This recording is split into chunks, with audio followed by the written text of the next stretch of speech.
आम्ही असं ऐकलंय की तू स्वामी भक्त आहेस आणि तुला अनेकदा प्रचिती आलेली आहे हो, ते. हो, हो. प्रचिती म्हणजे आज मी इथं आली, पुण्यात आली. मी तर म्हणते मी पुण्यात आली हे कारणच महाराज आहेत. त्यांनी मला पुण्यात पाठवलं आणि ह्या सगळ्या गोष्टी घडल्या, हे सगळं झालं. हे सगळं मी जे काही आहे ते मी महाराजांनाच श्रेय देते.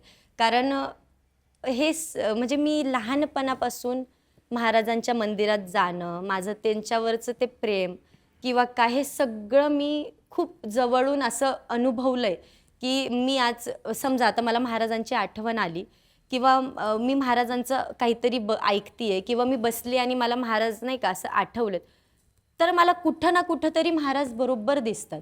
म्हणजे गाडीवर असणार किंवा कशावर स्वामी. कुठंही स्वामी दिसणार म्हणजे दिसणार. म्हणजे हे त्यांच्यावरचं माझं प्रेम आणि प्रेम म्हणल्यापेक्षा आमची फ्रेंडशिप आ म्हटलीच तरी चालेल. कसं नातं आहे स्वामींसोबतचं तुझं? मला रडायला आलं तर मग मी फोनमध्ये जाणार, फोटो काढून मी मग ते गप्पा मारत बसणार, रडणार, मग कंप्लेंट पण करणार. मग खुश झाले तर मग मी हसणार पण. माझ्या घरात महाराजांची मोठी अशी फ्रेम आहे. मी कधी-कधी असं सोफ्यावर बसले ना, जेवण करते रोज जेवण सोफ्यावर बसले असं जेवण करताना मी महाराजांना असं बघते आणि मी माझीच हसते त्यांना बघून. असं नाही का? असं म्हणजे एक माझं आणि त्यांचं रिलेशन खूप छान आहे, वेगळं आहे. हे मी शेअर नाही करू शकत आणि त्यांच्यावर माझं खूप, खूप, खूप प्रेम आहे. अ, क्या बात है! गौतमी आज म्हणजे तू इतक्या वर्षांपासून आता स्टेज शोज करतीयेस आणि तू आता खूप पॉप्युलर झाली आहेस महाराष्ट्रामध्ये. खूप मोठं नाव झालेलं आहे तुझं. पण एक महत्त्वाचा प्रश्न मला तुला विचारायचा आहे. तो म्हणजे एखाद्या स्त्रीनं आपल्या पायावर उभं राहणं आणि फायनान्शियली इंडिपेंडेंट असणं, स्वखर्चानं सगळ्या गोष्टी करणं, हे किती महत्त्वाचं वाटतं तुला? हे खूप गरजेचं आहे. म्हणजे मला माझ्या ह्याच्यावरनं वाटतं, आपण कोणाच्या तरी जीवावर जगणं, हे मला चुकीचं वाटतं. आज तुम्ही किती जरी मोठे असाल, तुमच्याकडे किती जरी पैसा असेल किंवा कोणाकडे असेल आणि पण जे तुम्ही स्वतः कमवता, ते आणि तुम्ही स्वतः हम्म. कमवून त्या याच्याने आपल्यासाठी काहीतरी घेणं किंवा आपलं चालवणं, हा आनंद खूप वेगळा आहे. म्हणून मला वाटतं, की स्वतः कमवून बेस्ट आहे. कोणावर जीवावर नको आपण. डिपेंड नाही राहायला पाहिजे. कुठल्याही महिलेनी, कुठल्याही पोरीनी कोणावरही डिपेंड राहायचंच नाही. म्हणजे जे असेल ते आपलं आपलं स्वतः हक्काने म्हणजे आपण बोलू शकतो, की "ए चल, माझं आहे, माझं. माझ्या पैशांचं आहे, तू कोण?" हे आपण हम्म. बोलू शकतो. म्हणून मला वाटतं, की प्रत्येकाने आपापल्या जीवावर राहावं उभं. राहायला पाहिजे. महिलांनी तर नेहमीच राहावं. नक्कीच. पण आज तू आजवर इतके कार्यक्रम केलेस आणि इतकं प्रेम तुला मिळालेलं आहे आणि ज्यातनं तू आता फायनान्शियली तू स्वतः आता इंडिपेंडेंट झालेली आहेस आणि तुला कोणाच्या जीवावर जगायची गरज नाहीये. पण ह्या सगळ्या कार्यक्रमांमध्ये गौतमी एक असा कार्यक्रम तुला आठवतो का जो वेगळाच कार्यक्रम होता आणि तो कायम लक्षात राहील असा? मी कोल्हापूर साईडला कोल्हापूर का कर्नाटक म्हणजे त्या बाजूला. हां. त्याच बाजूला तो एक कार्यक्रम झाला. म्हणजे आम्ही गेलो आणि तिथं अगोदरच म्हणजे सगळे पोलिस वगैरे सगळे सगळे होते सेट होतं. आणि मी गेले, आवरलं आणि मी ज्या वेळेस स्टेजवर यायला, तर अक्षरशः ती पब्लिक पाहिली ना गं, की हे सगळे हे फक्त हे असं असं असा फ्लो चालला होता. पूर्ण तो लोड खूप, गर्दीचा. खूप, खूप, खूप म्हणजे ते आणि आमचा कार्यक्रम झाला नाही. कार्यक्रमच झाला नाही. कार्यक्रमच नाही झाला. म्हणजे अक्षरशः मला तिथं आयोजकांनी फक्त असं केलं, की नको.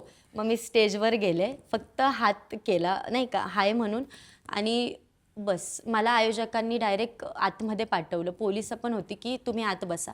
मी 1 तास रूमच्या बाहेर नव्हते. अय्या! मला बसवूनच ठेवलं. ज्यावेळेस सगळं क्लिअर झालं ना, त्यावेळेस मग मी बाहेर पडले. पण ते प्रेक्षक वर्ग एवढं म्हणजे प्रेम घेऊन आले होते, की ते 25,000-30,000 पब्लिक किती असेल नाही मला सांगता येणार. पण ते ग्राउंड पूर्ण भरलं होतं आणि एकदम प्रचंड ते बघून मला ते खूप छान वाटलं. तो पण एक पण कार्यक्रम की मी कधी विसरू शकत नाही. पण आज म्हणजे लोकं वेडी आहेत तुझ्यासाठी. जसं या कार्यक्रमातली गर्दी तर आपल्याला पाहायला मिळतेच. कुणी झाडावर बसून बघतंय, पडतंय, बघ काही नाही की काही गं. गोष्टी घडतायत. हो, पण म्हणजे आता झाडावर आता ते पण खूप रील व्हायरल झाल्या, की झाडावर बसून ते कार्यक्रम हो. वगैरे. नेहमी मला असं दिसलं ना तर मी नेहमी पहिलं माईक घेते हातात की तू पहिलं खाली उतर बाबा, तू वर नको, लागलं वगैरे तर बरोबर. कशाला उगाच, बरोबर. कारण असं नुकसान बरंच झालंय कार्यक्रमाला, म्हणजे कोणाला लागलंय, कोणाचं डोकं फुटलंय कार्यक्रमाला येऊन, तर ह्या गोष्टी आपल्यालाच वाईट वाटतात. वाईट आपल्याला वाटतात. बघायला येतात, आपल्याला प्रेम द्यायला येतात, मी लागून त्यांना लागतं आणि मग ते तसं नको मला, म्हणून मी अगोदरच बोलत असते, पण नाही ऐकत तरीही. कार्यक्रम बघायचंय तर झाडावर उभं राहूनच का, कशाला उगाच. पण या चाहत्यांचेही अनेक किस्से असतील ना ग, असा एखादा चाहत्याचा कुठला क्रेझी किस्सा आठवतो तुला, की एखाद्या चाहत्याचा असा वेड्यासारखा किस्सा असेल जो तुझ्या लक्षात आहे अजूनही? म्हणजे भरपूर किस्से आहेत असे, की एक तर मला मागणी घेऊनच आलं होतं.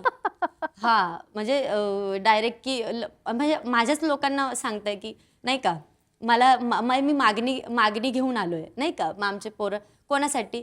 गौतमीसाठी. अरे बापरे!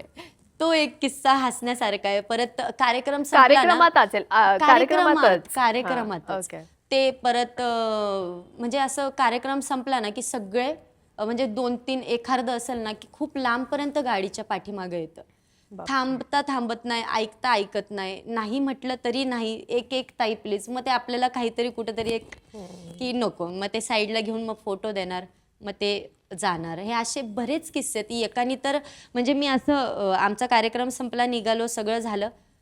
ते नाही का टीव्हीत पिक्चरमध्ये दाखवतं, डायरेक्ट दादानी डायरेक्ट पुढं गाडी टू अरे व्हीलर होती. बापरे. मी म्हणजे आमची गाडी जातीये आणि ते आम्हाला क्रॉस ओ, करून डायरेक्ट ओव्हरटेक केलं. थांबला, मधीच थांबला, मधीच. मग ते त्याचं ते नाही का, तो पण एक किस्सा आहे. किती सांगू तुला, अजून बरेच किस्से आहेत. बापरे. एकदा तर मी म्हणजे कार्यक्रम केला आणि मी एका हॉटेलला येऊन थांबले जेवणासाठी पुढं. तर तिथं एक मुलगा म्हणजे त्याला खरचटलं, लागलं, सगळं झालंय आणि तो एका साईडला बसलाय आणि मी त्या हॉटेलला जेवायला गेले कार्यक्रम संपल्यावर. मला काही माहीत नाही, काही नाही. आणि सहज आमच्या लोकांनी नाही का विचारलं की काय, तर त्यांनी सांगितलं की म्हणजे गौतमीच्या म्हणजे कार्यक्रमाला गेलो नाही असं. मग मला ते बघून मग मी त्याला भेटायला गेली. म्हटलं अरे कशाला मग एवढं, तू कशाला हे करायचं. मग ते किस्से म्हणजे असे बरेच किस्से आहेत की किस्से हां, आहेत. खूप आहेत असे की होऊन गेलेत. ठीक आहे, आणि अजून पण चालू आहे. पण मी एक सांगते प्रत्येकाला की तुम्ही आज कार्यक्रम बघायला येताना व्यवस्थित या, व्यवस्थित जा, गाडी सावकाश चालवा. आज येणार, ट्रिप्स येणार, तुम्ही काय काय गोष्टी करतात, तर त्या नको त्या टाळा. या कार्यक्रम बघा, एन्जॉय करा, शांततेत पार पाडू देत कार्यक्रम, शांततेत बघा, असं मला म्हणायचंय. Correct, correct. पण जसं तू म्हणालीस की तुझे एवढे चाहते आहेत, एवढे फॅन्स आहेत, मग लग्नाच्या मागण्या तर म्हणजे सहजच येत असतील तुझ्याकडे. तर अशा किती मागण्या आणि कोणकोणत्या प्रकारच्या? जसं की मी तुला सांगितलं कार्यक्रमातच ग, तो एक किस्सा. परत म्हणजे आहे आणि असं नाही चालूच असतं काही ना काही. पण आई पण माझी मला आता सध्या नाही का, तू लग्न कर, हां, हां, कधी हां. लग्न करणार, म्हणजे आईचं पण आता माझ्या मागं लागणं चालू आहे. लग्न लग्न लग्न लग्न होत असतात ह्या गोष्टी. पण तुला लग्न नाही, करायचं? तुला लग्न नाही करायचंय का? एवढ्यात नाही ग. नाही ना. आता- अबे, एवढ्यात नाही. हो, एवढ्यात म्हणजे मी करणार लग्न, पण एवढ्यात नाही. थोड्या दिवसांनी, म्हणजे थोड्या वर्षांनी. का तर हे अजून आत्ताशी चालू झालंय हे सगळं करिअर किंवा खरंय, ह्या खरंय. गोष्टी. तर मला नाही वाटत की मी इतक्यात लग्न करायला खरंय. पाहिजे. पण गौतमीचा तो स्वप्नातला राजकुमार कसा असावा असं तुला वाटतं? तुझा तो इमॅजिनरी असेल ना जोडीदार? ऐक ना, हा मला खूप लोकांनी हा प्रश्न विचारलाय आणि मी नेहमी समजून घेणार, काही नको, समजून घेणारा पाहिजे. अच्छा. हा, मी तेवढंच सांगते नेहमी. बाकी काही अपेक्षा नाहीये तुझ्या?